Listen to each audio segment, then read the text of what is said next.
good afternoon. There's nothing like dating the episode 2 seconds into the episode.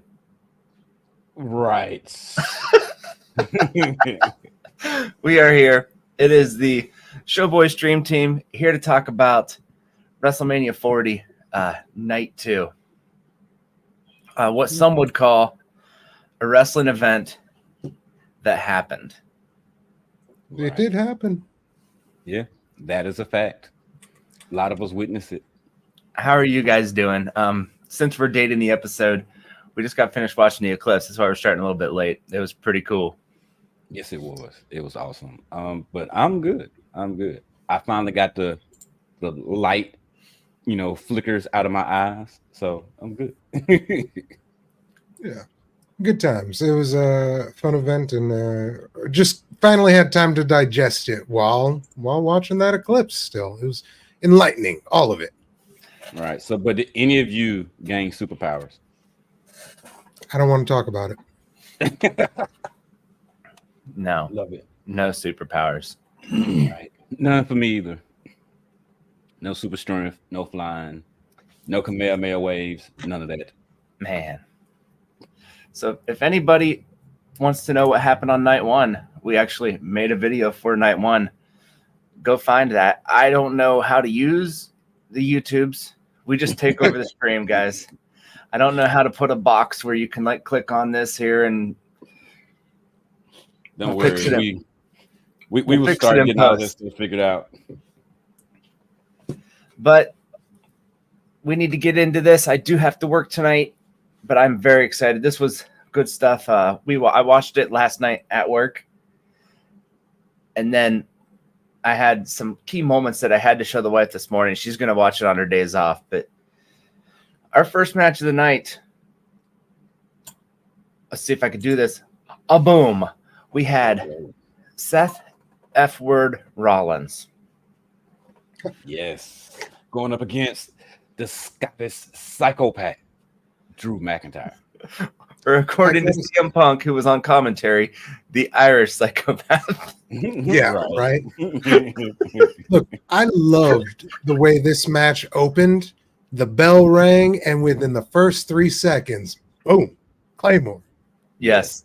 But you know what? I love the whole starting of it all together because Drew had a special entrance.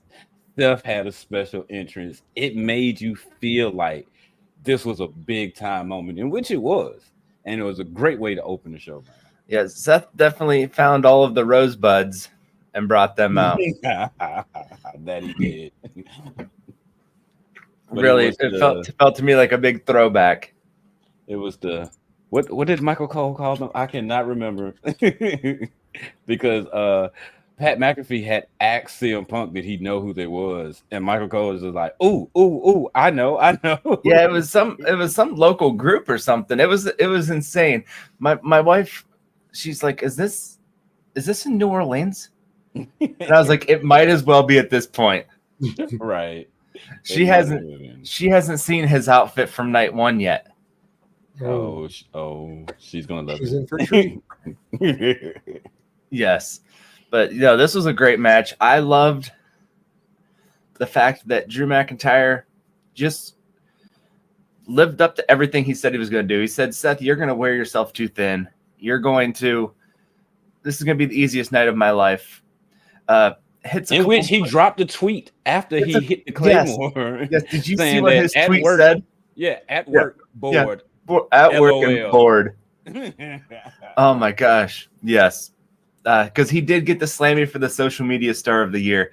And it's because he puts up comedy gold on his accounts. If you're not following Drew McIntyre on all of his socials, you need to do that because some of the stuff he puts out is hilarious and very accurate. That man, look, listen. Drew was on fire, man. This was good match. Cheat code activated. They just had the specials unlocked from the very beginning. Claymore, curb stomps, you name it, pedigrees, everything was hitting or missing, but it was almost like everything was just a finisher. Yeah, in which that went to show that Drew believed that, okay, all I got to do is hit him with a big move. He's going to be done. It ain't going to take They were just haymakers. Yeah, Steph realizing what he's doing. He was like, "Well, I want to finish this fast too, so I don't, overexert myself in this, knowing that I'm already hurt. My back is hurt, my knee is hurt. Selling everything from the night one. Yes. And let me tell you, the missed Claymore looks like painful for Drew. Yeah. Like he lands with, I mean, it just looks like I would hate to miss a Claymore, like, because you still have that forward momentum and it doesn't look good. No. Yeah. But it is a bit funny to see him just to keep flying. Right. All right. So ultimately, Drew ended up getting the victory after a great back and forth between him and Seth. Yeah, this was a good match. I mean, it almost just reminded you of like the big men, like a big man match, even though it was Seth Rollins, but it was just high impact. Everything was high impact. There was like hardly much tying the match together. It was just, hey, I'm going to go for my finishers, and it was great. Yep. Finishers, signatures, other big impact moves, just constant go. Could appreciate it. As well as there was no interference the entire match. That shocked the hell out of me. I thought Punk was definitely going to get involved in the middle of the match and cost I did too. Didn't think he would, not at all. He was too busy running his mouth on the mic, which is what he does. I know. And then so after the match, Drew is celebrating and decides, you know what? I think I'm going to go ahead and go over to CM Punk and show him my new title that probably could have been his tonight. And rightfully so. But I took his moment from him. Yeah. And did his trash talking. And he was doing some big trash talking. He was. Good on Drew. He deserved it, man. He earned everything he got. Yeah, absolutely. He earned everything he got because he gave CM Punk a crotch chop to the face. Punk had enough at that point and whipped Drew's ass, in which that opened up for Senior Money in the Bank to make his way down to the ring and cash in. So we also now have another new world heavyweight champion, Damian Priest. And I'm excited to see what comes from this because I feel like McIntyre is going to feud it with Punk. So where does this put Damian? Okay, so I don't think CM Punk is completely 100% healed. I believe he could take that arm cast off and do some stuff because I've seen footage of him training and things of that nature. But I don't think he's ready to be back in the ring yet. So I believe the feud between Damian and Drew will carry, at the very least, I would probably say to Money in the Bank, maybe SummerSlam. I lost my. Yeah, I think CM Punk at SummerSlam is going to be the draw. Yeah. Punk at SummerSlam is going to be the draw, but the question is, who's going to be the champion? Will it be Damian Priest, the punishment of the Judgment Day, or will it be Drew McIntyre?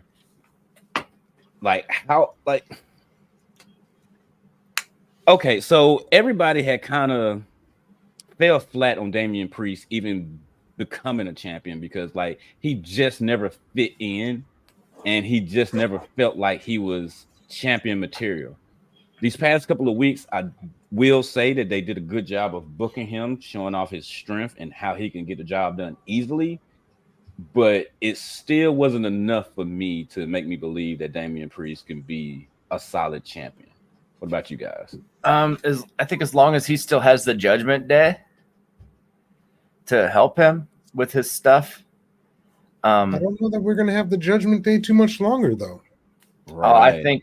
I think between them losing the titles and him picking up this title, what's already going on with Dominic just kind of doing his own thing. I don't know if we do get the Finn Balor jealousy because he just lost his title. Yeah. Well, Finn seemed really happy for Damian last night, so I don't know, but I could definitely see them breaking up. But especially if Damian loses the title in his first title defense. Or we get the Damian says, "Hey, I'm in charge of the Judgment Day. I have the world, or I have the world championship," and he could go on an ego trip. That too. But now they have the dominant titles between. I see, because Rhea's got the gold, and then Damian's got gold. Yeah. That's it. Those two can go off and do their own thing as solos.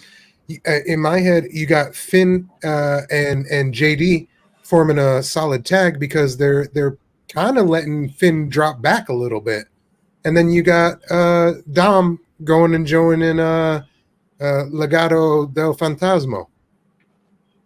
I mean, yeah, that's probably what's going to happen. We're probably going to get a shakeup sometime here soon, where people are going to be getting switched around. This was a very good match. I called this, and I was still surprised by it. Like our night 2 predictions, I said this. I really thought that it was just going to be a 6-second squash.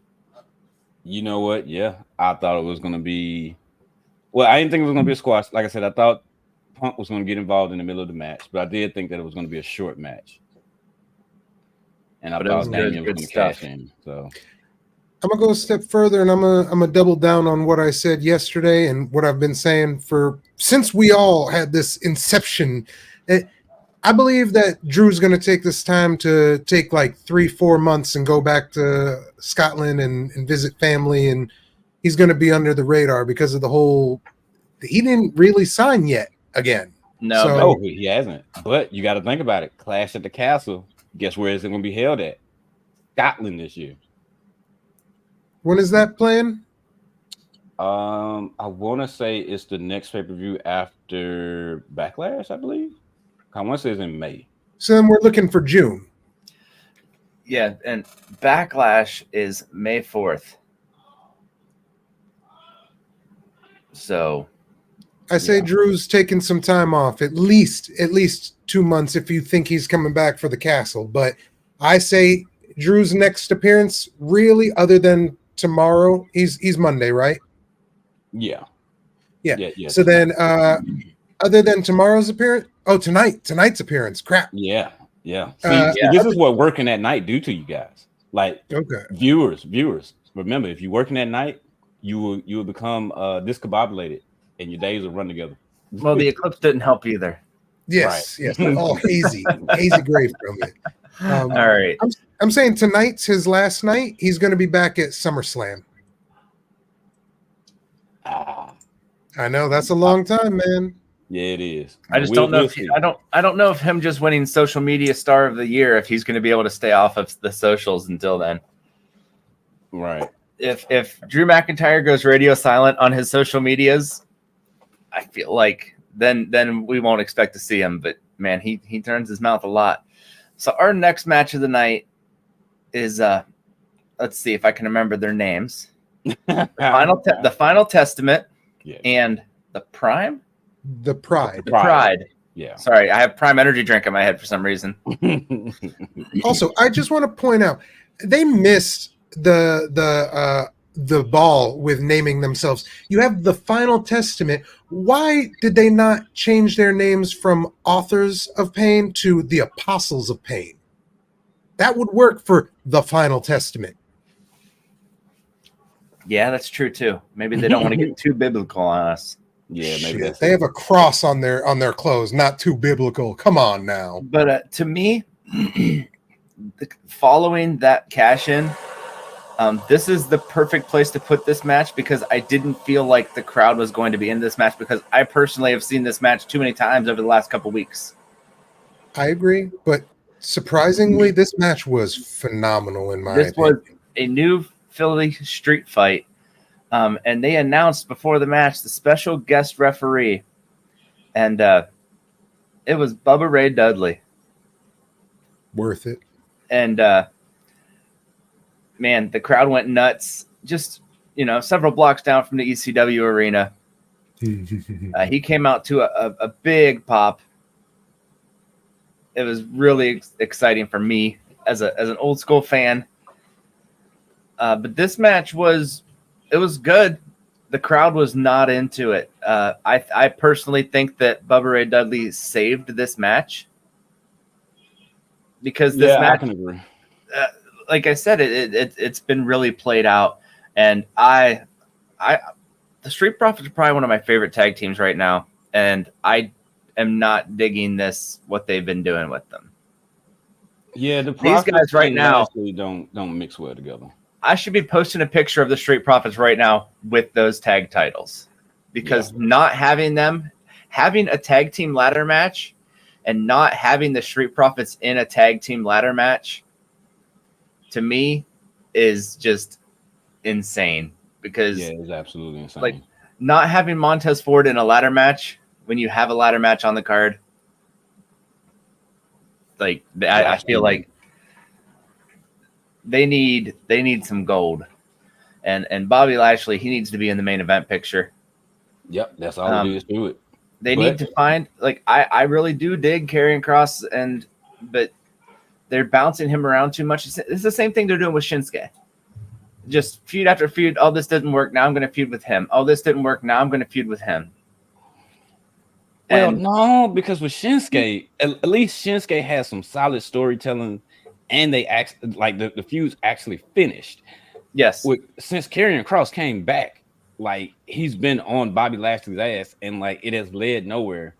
And this the match last night, the only thing that it did was hopefully give us an end to this feud that went on forever. That it hurt both teams, in all honesty. Yes, and where do both, if this was the ending of the match, where does it go from here?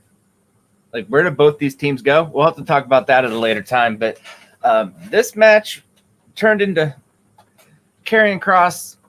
I hope that answers your question, Jimmy.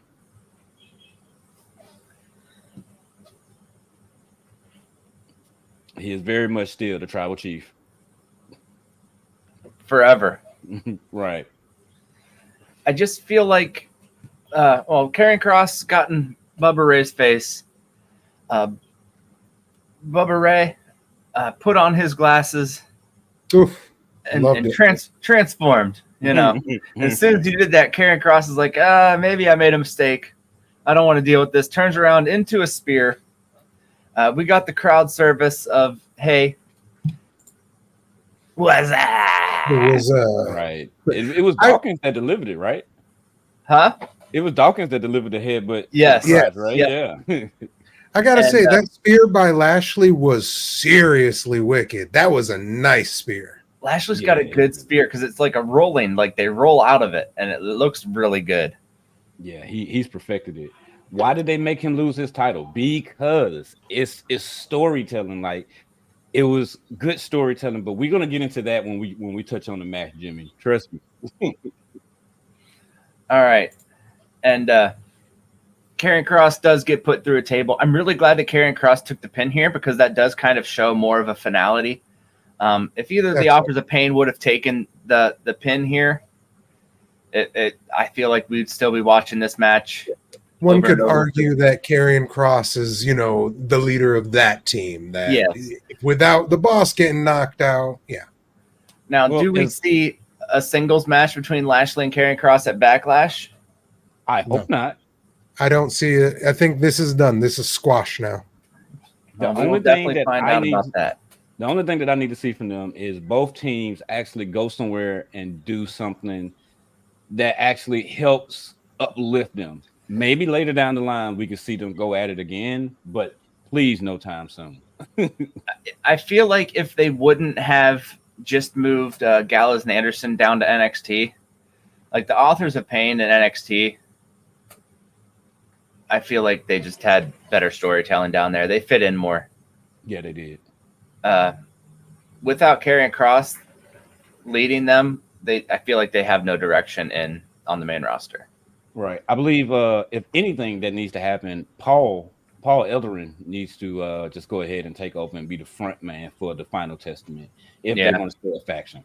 Yeah, him just being there, he needs to be the mouthpiece, because he's really good at what he does. Yeah, definitely.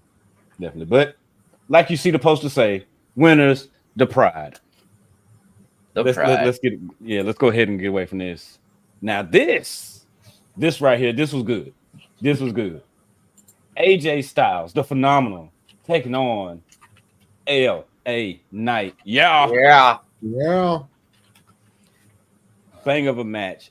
The show that he pulled up to the arena in the Slim Jim. What kind of cover that was? GTR. Yeah, GTR. Man, like you knew this match was LA Knight.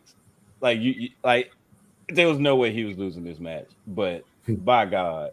And then AJ getting new entrance music. How do y'all feel about that? Man, it's nice because it's it's kind of refreshing for him. But man, his old music was so good. Like it just fit him. Yeah. And I think it's going to take a little bit of time for me to get used to it, to see if it's actually better than the old one. I didn't get much of a chance to listen to it because the crowd and everybody talking. But I don't know. To me, his other music would just fit him such to a T. Well, I mean, it had a good beat to it, so I can appreciate that. Like I said, didn't really get to hear the words, so not sure where it stands at on a lyrical standpoint, but I can appreciate it because this is a brand new AJ. I believe he's going into his final run. He's going to just play it out as a heel, and hopefully we see some good things from him, man. It fit him very well. Yeah, in my opinion. We do love AJ Styles. But yeah, like him and LA Knight straight brawling, man. Yes. Like you had to appreciate the fact that they said, okay, it's on site. I don't like you. You don't like me. We just throwing hands. we don't need no sleeper holes. We don't need nothing. Yeah, this was a brawl. Surprisingly, and I'll be the one to pull the hot take on this one. This to me was the throwaway match of the night. I wasn't into this match so much. I enjoyed the match. And overall, though, it was something I could have done without, Oh, really? And I do feel like we do get this rematch at Backlash as well. I can't say that I see the same thing. Like, if it was to happen again at Backlash, you would be giving the win to AJ, and that would be that 50-50 booking that nobody likes. Yeah. No, I don't want to see it again. It was good. It did the job that it needed to do. Let that be the end of it. Let AJ move on to somebody else. When you get to the next graphic, I wanna talk about what I think about that. Let me talk to you. Yeah. Next graphic. Thank you. There you go. Our winner, Law Knight. So I believe this is a great position for LA Knight. After taking the loss with Roman and then having that feud with the three of them, and then still nothing happened. Now we've got the AJ Styles thing. That should technically be done. He's still going to be in the background always, but this is a good position for LA Knight to focus on the Intercontinental Champion now. I think that would be a good play for him. He doesn't have the move to get Cody's title or, like you mean a United States title, right? Huh? You mean a United States title, right? No, I'm talking Intercontinental. Go after Sammy. Why would he go after Sammy? So we take LA Knight and we make him a heel when he's one of the hottest baby faces on the roster right now. Why does he have to be a heel though? Well, why is he going after Sammy when Sammy's on Raw? He's on SmackDown. Oh, right. See, it's the whole splitting of the this roster versus that roster. All right. Yeah, see, I'm thinking he's going to go after Logan at SummerSlam is what I'm thinking. So the US is the SmackDown title then? Yeah. Okay, then that's the one he's going for then. Okay. Yeah, I definitely think that by the end of summer he will have some sort of gold. Yeah, some sort of gold around his waist, yeah. I feel like if the roster wasn't so stacked right now, and now that Triple H is in charge, LA Knight needs to get. They need more titles. Just everybody needs a title. Well, like I said, NXT just got the women's North American Championship, so maybe we'll see something for the women. I don't really think the men's need anything else, but I mean, why not bring back the European? I feel like the European is too closely tied to the United States. Maybe I don't know. Back. I'm pulling up a world map real quick. Yeah. I would say maybe something like the light heavyweight championship, but I mean, I don't know. Well, I mean, now that they're kind of under the same umbrella as MMA, we could actually get that. Yeah. Ooh, Yeah. What happens if, because now we're going back to like the feeling of the Attitude Era, what if they brought back the hardcore title? Oh, they just can't be as hardcore as they used to be. Right, and that would be the problem. Because that's what the 24/7 title was essentially. Because like they couldn't be that hardcore no more. So they was like, okay, well, we're just gonna do a title with the same, stipulation in terms of like it could be defended anywhere, anytime. Yeah, but that's the PG time. Like, this is different now. We can go back to being what it was. I don't think they can ever go back to chair shots to the face like that. Right? Yeah. Well, not like that. Like Netflix is cool, but Netflix ain't about to be that cool. Yeah, but Netflix is next year. And I hope when it goes to Netflix, I hope it doesn't turn into what it's looking like with as much as The Rock's been swearing and stuff like that. I really hope that, because if they can only do it on the one show. Do you guys hear my background? Yeah, somebody just opened a door. No, they're being loud, and I hate that they do that. WrestleMania weekend, baby. Yeah. Yeah. All right, so we're not sure what they're going to do with LA Knight, but I think we can rest assured that they're going to do something with him. He's going to be on our screen. Yeah, he's definitely going to be on our screen. He's definitely going to be a big time player. I would probably say his next feud might actually be with Karrion Kross, since Karrion Kross really don't have anything to do. That might be a good way to go. Give them both something to do and just carry them over until they actually have something big to go for.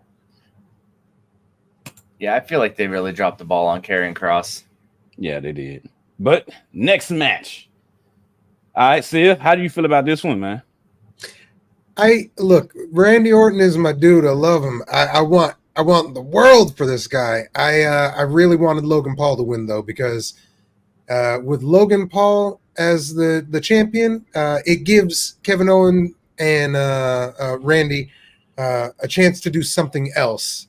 They didn't need the title. We talked about this yesterday, that we didn't think that either of them were going to have the title. That for business, it's good for Logan to keep the title. And this was pretty much on par with how we thought it was going to go from the beginning. It was Logan gets double teamed the whole way until the first pin attempt. At which point, mayhem just ensues. Yeah. They both stand up, and Kevin Hill is like, so we're going to do this now? And then they just started throwing fists. But yeah, this match went kind of exactly how we thought it was going to. Logan Paul getting squashed and then till the pin, and then it turned into an actual triple threat match, which Logan Paul wasn't there. He came back in a lot quicker than I thought he was going to, with the springboard lariats. And man, I'll tell you what, as much as he does those flip springboards, I worry about his ACL.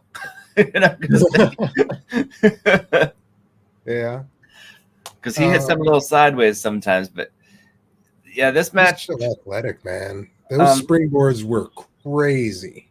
And then apparently Logan Paul's friend is some YouTuber that nobody knows, nobody from my generation knows, came in and got put through the table. Speed or something, I don't know. I speed stream or something like that. Who knows? But he came in and got beat up. But at the end of the day, Logan Paul came in with some brass knuckles, just laid out Orton. Kevin Owens comes in, hits the pop-up power bomb. Logan throws him out of the ring and gets the pin. So, and still, now, when I was making these slides, I wanted to put like the next 5 or 6, 7 slides, just different pictures of Logan Paul smiling at the camera, making you want to punch him in the face. But for time constraints, I had to limit myself on these slides because I just wanted like 5 or 6 pictures of Logan Paul right here, like the next 5 or 6 slides. And I was like, oh, sorry, something must be wrong, and really troll you guys. So I got to say, the end of the match, I was very, very disappointed. The match was cool. It was everything we kind of thought it would be, and that was fun. But when he was thrown out of the ring, I thought to myself, I've seen people get slammed, like full-on slammed outside of the ring. And then somebody's going for a pin attempt, and they still make it in the ring. Randy was nowhere. Randy, he may have slipped on a bottle of Prime. Possibility. But I mean, like, now you could. It's one of them things where you kind of got to like overlook that plot hole, if you will, just for the simple fact that Randy. Of course, we all know Randy. He done did it plenty of times where he done made it in the ring after getting speared through the barricade. He'll make it into the ring to break up a pinfall. So just overlook this and just accept that it was supposed to be Logan Paul who came out victorious because that's what they wanted. I don't think they could have gave it to us in a better way without there being some kind of outside interference. Okay. Yeah. But Logan Paul, still United States champion, will be at SummerSlam. Because you got to know, you got to take him to SummerSlam because that's where he wanted that from Rey Mysterio. So Logan going a year with the United States title. And so we feel we might have some LA Knight heading over to try to take this championship from Logan Paul. Yeah. And I feel like Backlash, we're going to get KO and Randy Orton, which, like you were saying, they don't need a title to put on a show. Honestly, I'm starting to feel like maybe they might actually let them go on a tag team title run. That'd be great. Yeah, you can put Randy Orton on my TV anytime you want. Yeah, like give them the tag team titles, take it off Waller and Theory, and let them hold the titles till before SummerSlam, break them up, and then they have their match at SummerSlam. Yeah, because they both feud. Yeah, the A-Town Down Under. That's perfect. I didn't even remember that's the ones that they would want to go for. Yep, I can see it now. Theory and Waller just come out talking mad shit about them and how they actually won titles. KO and Randy go after them, beat them at Backlash, take the titles, hold the titles for about a month or two. Because I mean, they were feuding with each other, but they've both been in the business long enough to know. So I mean, they could easily just form a pretty strong alliance. Yeah. Look at that Logan Paul. Look at them eyes. I mean, and look, you're seeing that too. Kevin Owens, he seemed pretty cool when Randy looked at him and he was like, yeah, so now we're going to do this? Yeah, he was like, so now we're doing it now? All right, let's do it. Yeah. That's what Kevin Owens is like, hey, fight Owens, fight. And one guy I work with, he doesn't care for Kevin Owens, and I just think he's insane. Right. How could you not love KO? Like, if you like Randy, you're going to like KO. They're the same. They're essentially two sides of the same coin. So what's their tag name? RKKO? RK Owens? Ooh. I'm giving you that. It sounds good, but I don't know if they'll do that. RKO. Well, it was like when they had the one match when it was Shinsuke and LA Knight and Seth Rollins, and I was like, or they were teamed up, and he had the whoa, whoa, and it was just a whole bunch of O's. Whoa. Maybe All they right. be team whoop ass. I don't know. KORKO. There's too many KOs in this thing, man. I mean, it is an anagram for crook, which is a pretty good dark type Pokemon. So yeah, crocodile, yeah. Crocodile, croco rock. Yeah. moving on. Right. I have never seen somebody look so uncomfortable during their entrance as Bailey looked uncomfortable during her entrance. I didn't see it, man. I was looking. I was like, "What is he talking about?" Nah, she looked it like she was not ready because, like, first and foremost, like if you seen her at the Hall of Fame ceremony, like you could tell like she went through a drastic change with everything that she had because she had red hair at the Hall of Fame ceremony, Yeah, and now she had blue hair. So like she had been getting worked on the entire weekend essentially. She was not ready for this, but she had like these wings on, and they were all sideways, and right. I honestly thought like sometimes I try to gauge how they look as they're coming to the ring and backstage interviews, and the way Bailey was acting, I wasn't sure if she was going to win this. Now, in my mind, I had thought she was going to win this until like sometimes you could tell when they're going to win, they just can't hide it. They can't hide the look in their face, you know? Yeah. And I was like, man, I hope she don't lose this because Io, she's just good outside the ring. You can never tell what's going on there. This was a good match.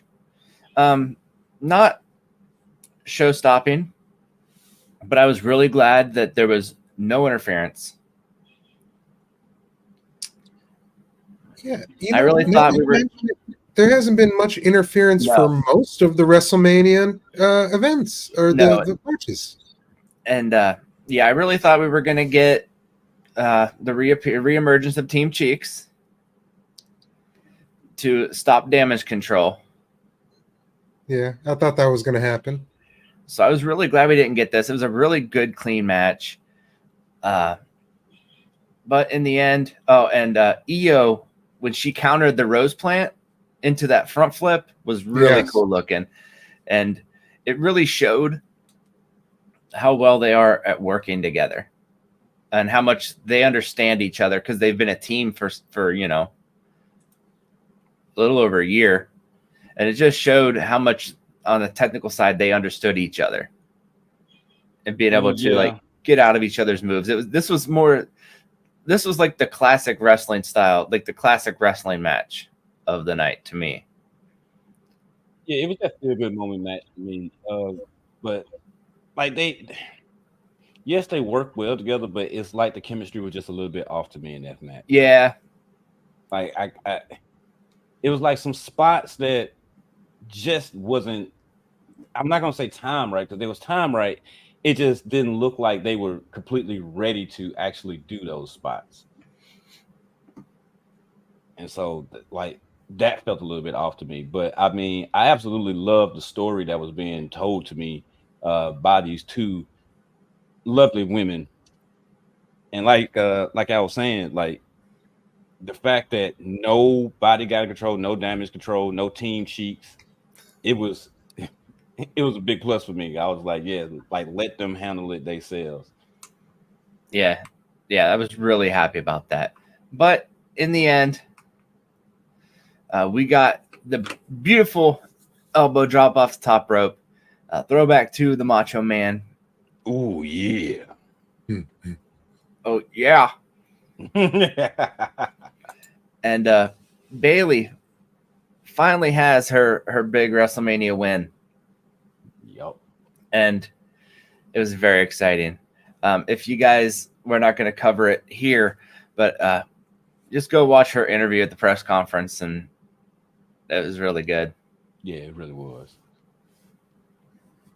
Going forward with Bailey, I feel like this is one that will probably have a rematch, and that's when we'll get shenanigans. Yeah, I can see that being the case. I can see shenanigans coming in a rematch, and then she would probably move on to maybe Dakota then. That's what you guys were feeling, right? That Dakota was going to be her next real opponent. See, but I feel like that'd be like a SummerSlam match. I feel like, it's hard to light a candle under Dakota though, because if she leaves Damage Control, they lose their mouthpiece, and that's going to hurt them. Well, I don't think Dakota is leaving Damage Control. I believe Damage Control is going to stay a solid unit. I just think that Dakota is going to be the next one to actually go after Bayley for the title. But I only say that because I feel like they're wouldn't it be smart for Bianca to go after her? No, because again, you're not from the term Bianca heel.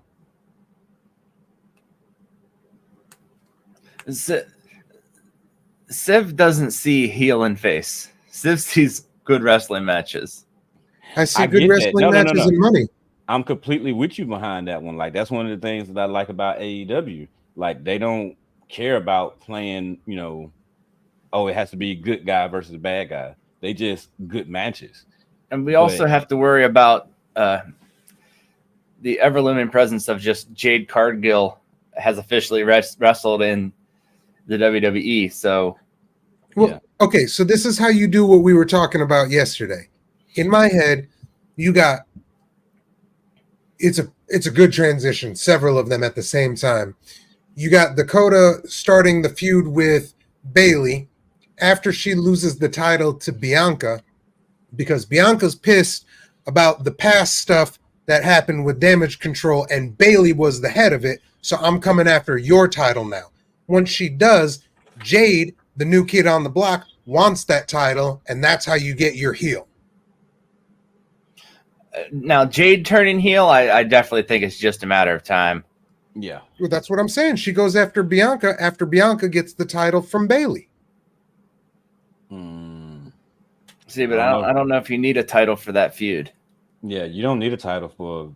but it's a good way to put her in a position for the title and make you good money at a SummerSlam event. Give me that money. I mean, yeah. SummerSlam. If they want to pull the trigger that fast on Bianca versus Jade, then that would probably be the way to go. And in all honesty, Bianca doesn't have the SummerSlam record, so Bianca losing at SummerSlam to Jade would be okay. And then, you want to take it to Mania and let Bianca get her win back? Sure. Yeah, don't let Bianca lose at WrestleMania ever. Right. I just want to be able to claim that I was the first one to call her Undertaker streak at WrestleMania. But yeah, but in terms of Bayley, I couldn't really tell you because they don't really have any other women truly set up to be legit contenders. I mean, unless we're gonna have somebody return like that of Alexa Bliss. Yeah, and I'll tell you what, I'm pretty sure Alexa Bliss is due for a return. Now, tonight is the Monday after WrestleMania. Tonight is watch Raw tonight. Yeah. Because it's just going to probably flip the world like it always does. Last year it didn't, but this is a Triple H Raw after WrestleMania. Yeah. We just seen what he did for WrestleMania. So I believe the Raw after WrestleMania is going to definitely have some surprises. I'm pretty excited. Yeah. All right. Moving on. Our final match of the night, our final match of WrestleMania. Let's just take a quick second and acknowledge our tribal chief against the American Nightmare, Cody Rhodes. One more attempt to finish in his story. He is under bloodline rules because The Rock did finish the match with that beautiful, beautiful people's elbow. The Rock he did what he set out to do, yeah. But you know what? I feel like they messed up because it should have been bloodline rules and the bloodline been out there. The Rock could have been the referee. Solo did not sing the national anthem, so that was kind of upsetting to me. Right, you know what I mean? Jimmy was not the the guy that rings the bell. He wasn't none of them out there for that. But I mean, it was still a good match at the end of the day, telling the story between Roman and Cody, the continuation from last year's WrestleMania. It was pretty good. But Yeah, this when was a good when the match. Bloodline did get involved, that's when business really picked up. Yep. Cody Rhodes does hit the crossroads. It's so funny whenever Roman Reigns hit the crossroads on Cody, and then Cody kicked out, and he's like, "That's because this move is crap. It doesn't. It's not gonna fall him." And That's he's like, the look that he had on his face, like, yeah, this move is bullshit. Like, it doesn't work. See, I just showed everybody it doesn't work. What's so funny? Right. But yeah, you definitely got the cockiness of Roman. Before anybody even came out, you had that cockiness, like, this is my match. Right. This is just another day at the office. Ain't nothing gonna change. Just a repeat of last year. So Jimmy, we're talking about it. Yeah. They had to take the title off of him because you're a winner. After everything, like, everybody called it. I don't care where you was, unless you've been underneath a rock, in which, if you have, I hope it was Dwayne and you got some money for it. But you should have heard of it, that everybody was saying, like, the Cody's Avengers were going to get involved, in which they did. Yep. Now, the guy I work with, I got him hooked on wrestling now. He hasn't watched wrestling for like 20 years, and now he is like in it, and it's exciting. He's a huge John Cena fan, and so yeah, Jimmy comes out, Jay comes out, stops him. Right. John Cena comes out, or sorry, spoiler alert. Solo comes out, hits the spike, he kicks out, and then hits the spear, and Solo is yelling at Roman, and I'm like, I'm thinking they're taking a different turn here, because Solo is like taking control of the match. And he's like, Roman, get up, you got to pin him, you got to pin. And Roman turns around, he's like, I know what I got to do. And I'm like, oh man, I thought we were going to really have a change of the guard here, or I thought Roman was going to get mad at Solo for bossing him around in his ring. And John Cena comes out. When John Cena's music hits, the guy I work with falls out of his chair, man. Falls out of his chair and then kicks it across the room. And just sheer joy of his hero back in the WWE. It was hilarious. Oh my god! So did he give the chair the AA and the 5-knuckle shuffle as well? No, but he's swinging his head. Oh my gosh, it was so great. To watch somebody who doesn't watch wrestling that much get so excited about wrestling was just wonderful to me. It was great. He was so excited, and he was on the edge of his seat, like, and it hit, and he's like, "Oh!" It just boots the thing, man. It was great. It was great. John Cena showing up, that was huge. That was a big pop. But no pop more louder than the one that came after The Rock. When The Rock comes down, you get the wonderful square off of The Rock and Cena. Cena says, "You can't see me," and The Rock's like, "Yes, I can. You're standing right in front of me. Take this, rock bottom." Right, and Cena ate it. And then the one thing I wasn't expecting is the Shield music hits. Yeah, and the spotlights are going everywhere, and I was like, I swear, there's no way they got Dean Ambrose here.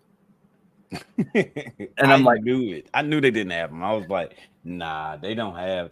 Tony Khan is not going to let John Moxley be here at WrestleMania, even though it would have been huge for AEW. Now, had he did it, yes, but he wasn't going to let it happen. I feel like I wasn't very happy about Cena actually hitting an AA on Roman. No, because I was hoping there would be interference, but I was hoping that nobody would affect the outcome of the match. Well, I mean, okay, so the AA happened, and so much stuff happened after it. You can't say that the AA actually affected the outcome of the match. But Seth Rollins comes down, sneaks into the ring. Roman sees him because Roman, being a member of the Shield, knows exactly what Seth is going to do. He's going to set distraction and come in from behind. So he's just waiting for him. Lays Seth out with one Superman punch. Yep. Seth got in the ring and didn't get to do nothing. Yep. But he did. He did do something. And then, man, I did not see this coming.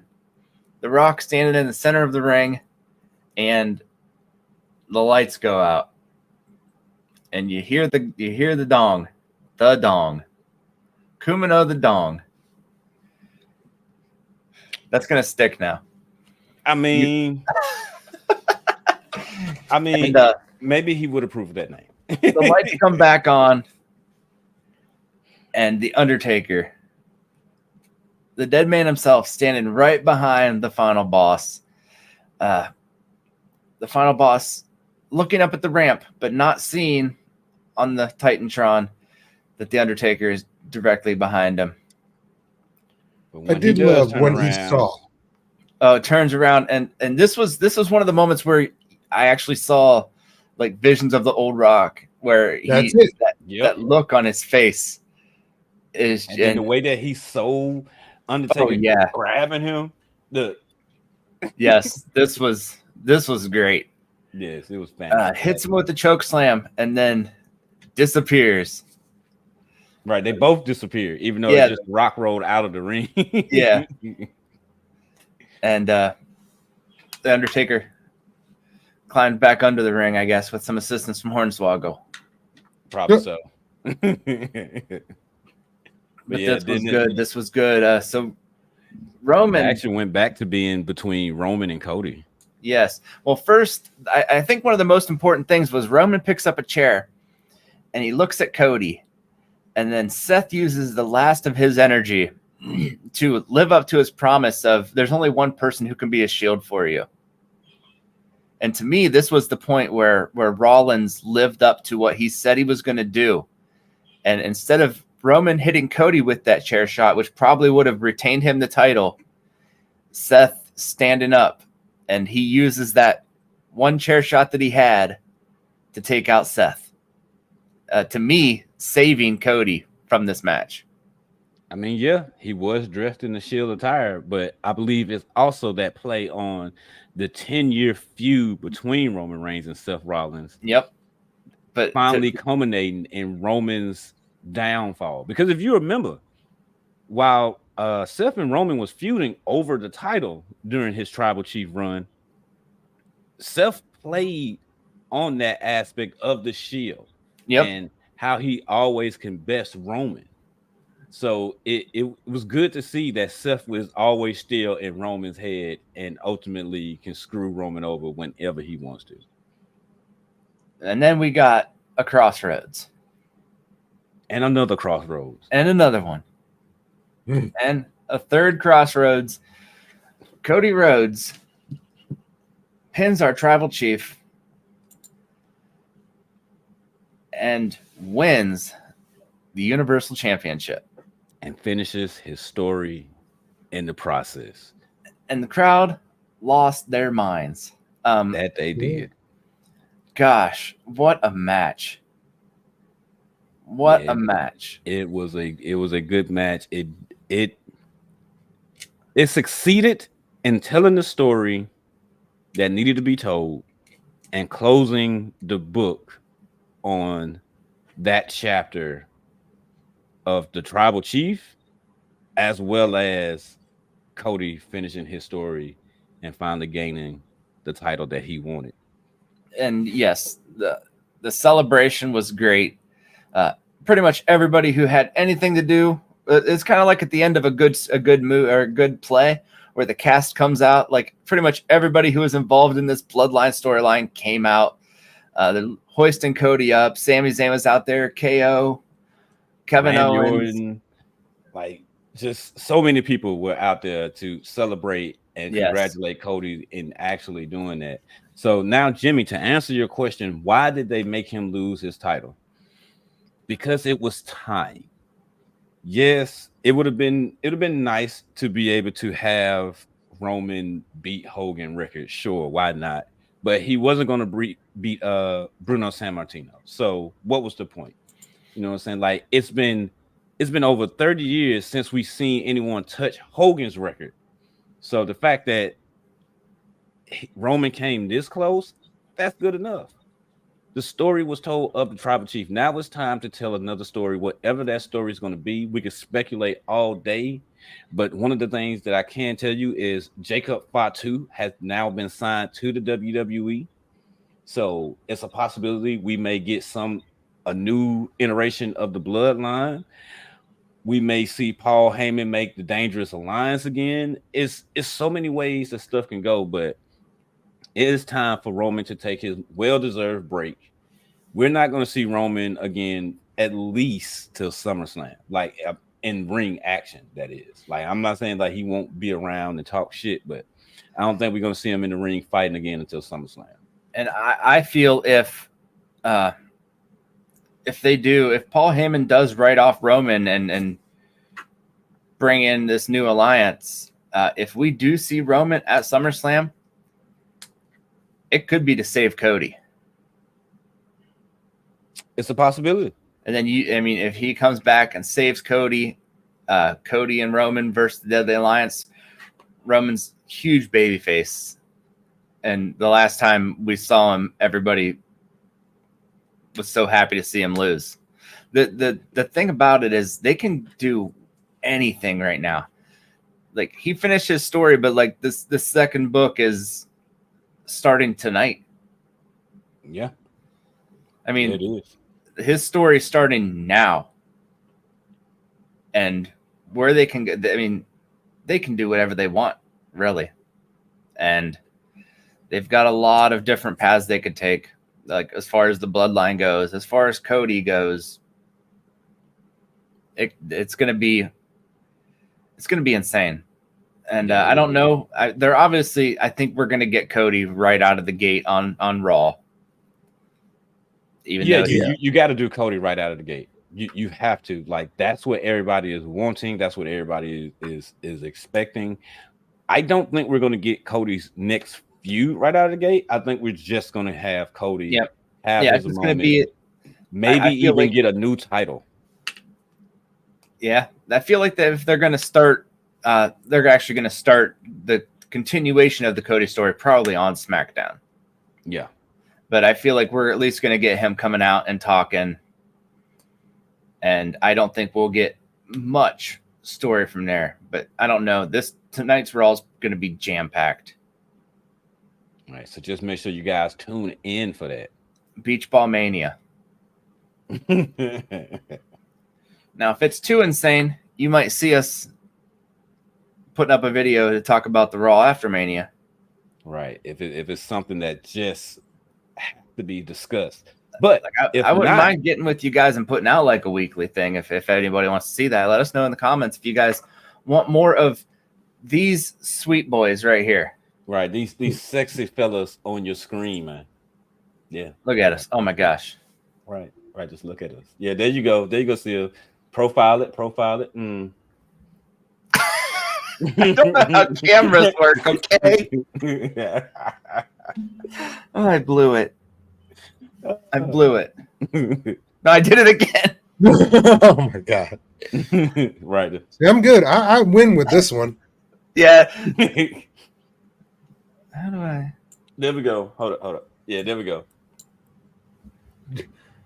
Oh wow. So all right, Kuna, you get a turn now. You get a turn. It's so much easier that way, isn't it? Yes, it is. Yeah. Musical chairs. No, but this night 2 of WrestleMania was one of the best WrestleManias that I have seen in quite some time. Yeah, in all honesty, for a long period of time, it has always been since the 2-night iteration of Mania. It always has been night 1 be the best night. And then night 2 just be that it just falls flat just whatever. It usually seems like night one is the best night, but night two just has that one big match at the end. Yeah. And I mean, it's like aside from the AJ match and the Authors of Pain match, this card was fire. And they I was for the AJ LA Knight match. Like, and I mean those matches definitely pulled their weight. Like I said, I do feel like Bubba Ray saved the Authors of Pain match though, just by his presence and really getting the crowd into it. Because after that first match, look, I agree with you 100% about how those two might have been the weaker on the whole set, but night two was phenomenal in comparison to night one, and that doesn't. Night one was phenomenal in its own like night right. one, you had that awesome ladder match. You had Rhea Ripley right out of the gate. They weren't joking when they said that this was going to be the biggest WrestleMania of all time. Right, and this is the start of Paul Levesque's era of WrestleMania. So let's see how well that's going to continue to go. And a lot of I was looking on the social medias, and a lot of people were really mad that Stone Cold didn't show up. And I was expecting Stone Cold to show up to take out The Rock, but the Undertaker showing up, I mean, come on, he's right. That Undertaker was that other rival to The Rock and Stone Cold. It still worked perfectly. We just all had our expectations set so high on seeing Stone Cold. That's all it really was. Yep. So the only person that you can be mad at is yourself for having your expectations so high on guaranteeing yourself that you're going to see something that you have no control over. It's like playing the Powerball and you're watching them and they're doing the numbers live and they're like 2, 24, 29, 38, 47. Oh God, I missed it by one. I had everything down to Cena and The Rock. What were those numbers again? Stone Cold. 2, 24, 49, 38. What was the last one? I'm pulling these tonight. 42. So if I win, he said 42. 42 at the end. Yeah. Okay. Wish me luck, guys. I'm pulling those numbers for my next drawing. Watch, I'm going to use those same numbers. I'm just using them in reverse. I'm going to be a millionaire. Look, I'm going to use them. That way it gets stuck splitting 3 ways and Joe doesn't get the pot.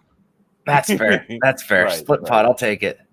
Right. And then we can up production for our takeovers. Yeah, right? Well, guys, we do still have some time left before I have to go to work. Do you guys have some things you want to talk about for the future? Okay. I have a question for both of you guys. Who do you expect to see return tonight? Return or debut? My mind wants Alexa Bliss back. And that's really all I could think about right now. I don't have any full returns. I have people leaving. I expect tonight, like I said, Drew's gonna make his announcement that I'm leaving. I'm going home. Screw you, Raw. Okay, so Civ has Drew leaving. Joe has Alexa Bliss coming back. I feel like Alexa Bliss will return. I feel like Sonya Deville will probably return. Oh yeah. Well, I'll tell you what, Braun Strowman was at the WrestleMania. Right. Yeah, he was. That surprised me. Braun Strowman is probably going to reunite with Ricochet. Like, I don't know what his status is with WWE, but he was there for that. Yeah. So yeah. And then, like, is it a possibility that, maybe AEW and Keith Lee quietly separated and we might get the return of Keith Lee since he was in the background of the CM Punk interview at the Hall of Fame? I did not see that. Yeah. Keith walked into the frame. Then he turned around and he had this playful look on his face, like, I know what I just did. Because he was like, huh? Oh. Yeah, ain't nothing on purpose. Dude, I'll tell you what, nothing's better than when they show the camera angle, somebody stand there and Keith Lee creeps up behind him. Right. Gosh. So, like, will we see him tonight? That'll be great. Will Carmelo Hayes sign with Raw? Is he still signed to SmackDown? Yeah. So many things. Oh my gosh. And then you got like Cody just won the title. Braun Breaker's over there. I don't think you're gonna put Braun Breaker up there quite yet. No, he's got some work to do. Yeah. Maybe 2 years time we can see Breaker at a Mania for a title. Do we know if The Rock is scheduled to do any more appearances like Monday or on Friday? I'm gonna put it to you like this: The Rock said in night one conference that you're not done seeing him. You're not done. Yeah, he got a movie to film, but we're not done seeing him. He is having fun with this final iteration of the final boss. We're gonna see him around for a good bit. I don't know if he's gonna show up Monday or Friday. I would imagine that he will, since it's a big Raw that he's gonna be here tonight. But we'll just have to see. In my head, I thought he shows up tonight to confront Cody and be like, "I'm the boss. Like, you really didn't do anything, and I'm gonna strip you of your." Just make some crazy shit up, and then the shattered glass for tonight. Because where else would Stone Cold show up except on Monday Night Raw? It's hard telling. If you can get Stone Cold just for that moment, hey, go for it. But I would say no. I would say if you want to do anything like that, set up a match between Cody and Rock for Backlash. Even though I feel like Rock might feel like he's a little bit bigger than Backlash. Yeah. I still say Rock and Roman at SummerSlam. No, I know The Rock's getting ready to start filming a movie or something. Yeah, he's gonna start filming a movie next month. Do we get Cena at Monday Night Raw? Probably. I mean, he's in the area.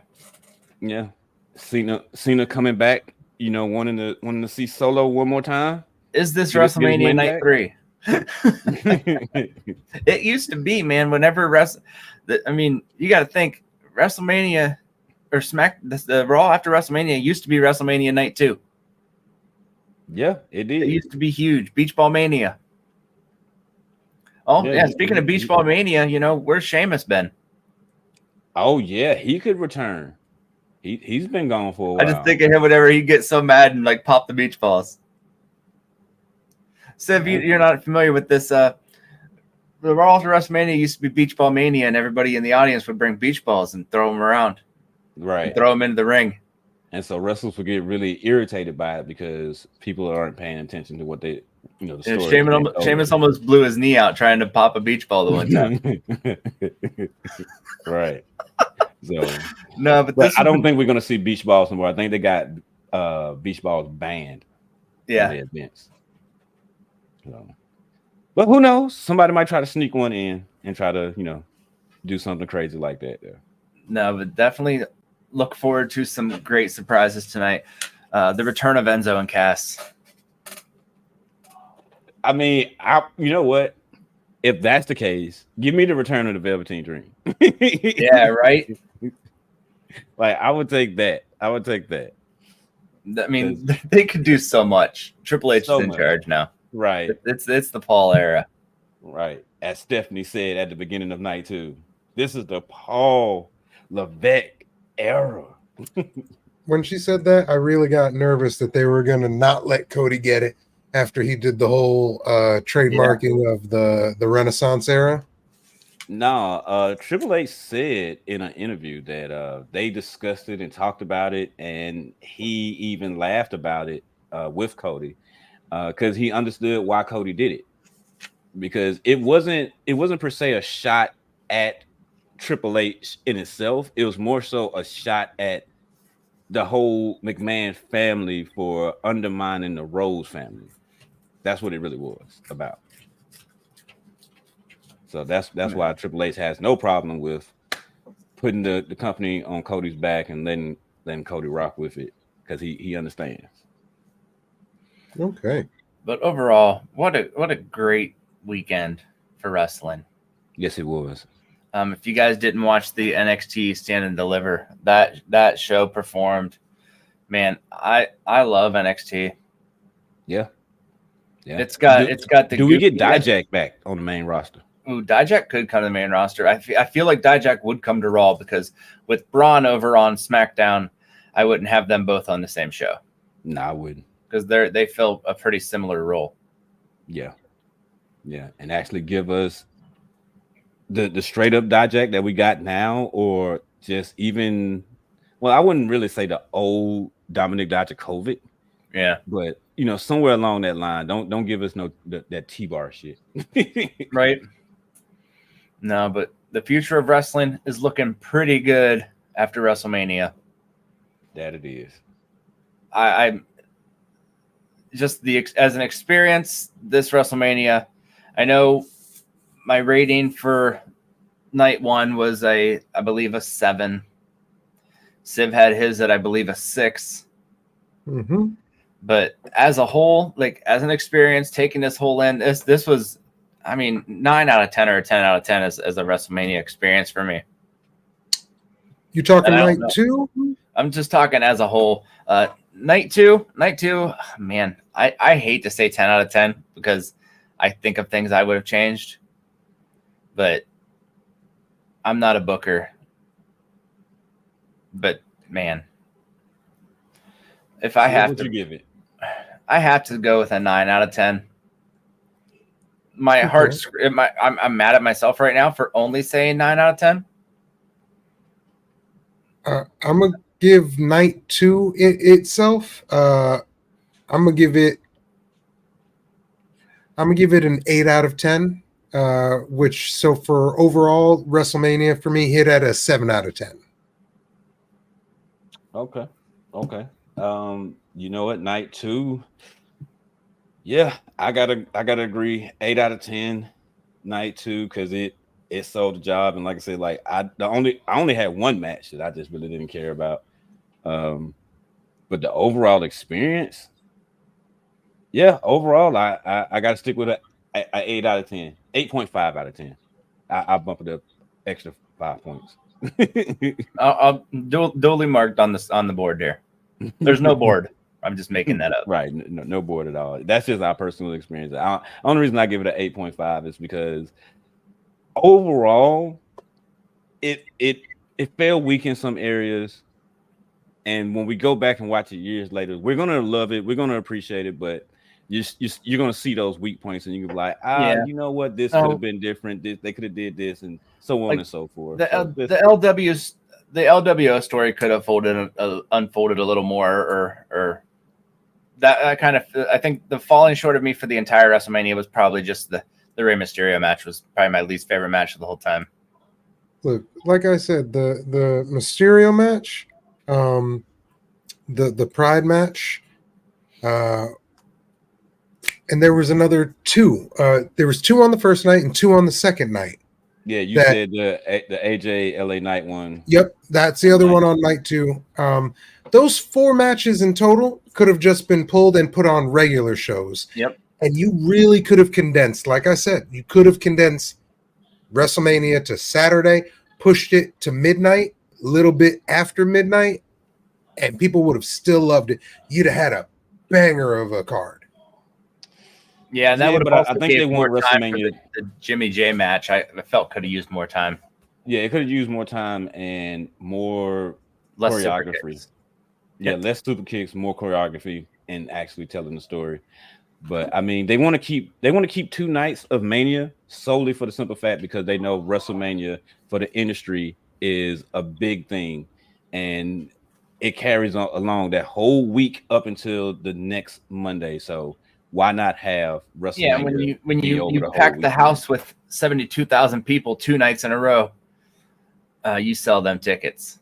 Right. Would it have been a better move to take out, just for example, take out one from each night of the 2 matches that I was talking about, or in their minds, maybe a lesser match, one from each night, and then just keep it a little bit shorter of a show, but really strengthen those matches that you had, up a little bit. I mean, yeah, they did not need the Pride versus the Final Testament, nor did they need LWO versus Legado del Fantasma. Like No, they Both didn't of need those matches really stick out in my head as really didn't need to be there. well, they didn't finish anything. And as far as the LWO story goes, it really didn't even add to the story except for adding Andrade in there. Yeah, in which that's like you said, Like Dragon Lee getting attacked on SmackDown. Now making sure Charlotte household made some money. Yep, they just did it to double their ticket sales, and why not? I honestly think a few years down the road we might get SummerSlam Night 1, SummerSlam Night 2. I really like that they're going around the world and doing in different countries and stuff. That's really cool for the brand, like bringing a lot more people in, a lot more eyes in. But I honestly believe that they might just eventually turn SummerSlam into a warm WrestleMania. I mean, you could do that. I mean, you have two rosters. If you can build up enough star power on both of them, go for it. And they have the star power. Yeah, but on the background noise of children being murdered to death, I'm gonna go ahead and get on out this thing. So yep, we're gonna shut her down, guys. I gotta head to work. But thanks everybody for listening. If you have any questions, comments, or concerns, hit them up in the chat here. We will respond to you within 3 to 6 business weeks. Right. Yeah. But the next PLE. Yeah, which is, what is it? Backlash? Yep, Backlash. You said like May 4th. I think it is May 4th, Star Wars Day. May the 4th be with you. It seems like just yesterday that I said that last year. I think so, and that is happening in France. Yes, it is. So now I can't making it global, baby. I am working that next morning. We'll discuss when we're going to record that. I am going to Cedar Point that day, though, because that's opening day for Cedar Point. But okay, I'll probably be listening to it on the way home. But take care, everybody. Thank you so much. Check me out on Twitch, Ugly Kid Joe Cross. Right now, with the wonderful Bio Assassin, we kind of been playing through the Once Human beta because it's the greatest game of all time. So go ahead, guys. Shameless plugs. Well, you can catch me, Kumno the Don, over on Twitch. You can join Discord, Showboys Discord. You can catch me in there. I'm also part of the Pokeboys, so make sure you guys come and check out the Pokeboys content as well. But nope, I gotta get ooh yeah before I oh yeah. And oh yeah, make sure that you follow all of us and hit that subscribe button. Yeah. Oh yeah. All right. My name is Civ. I'm the Bio Assassin.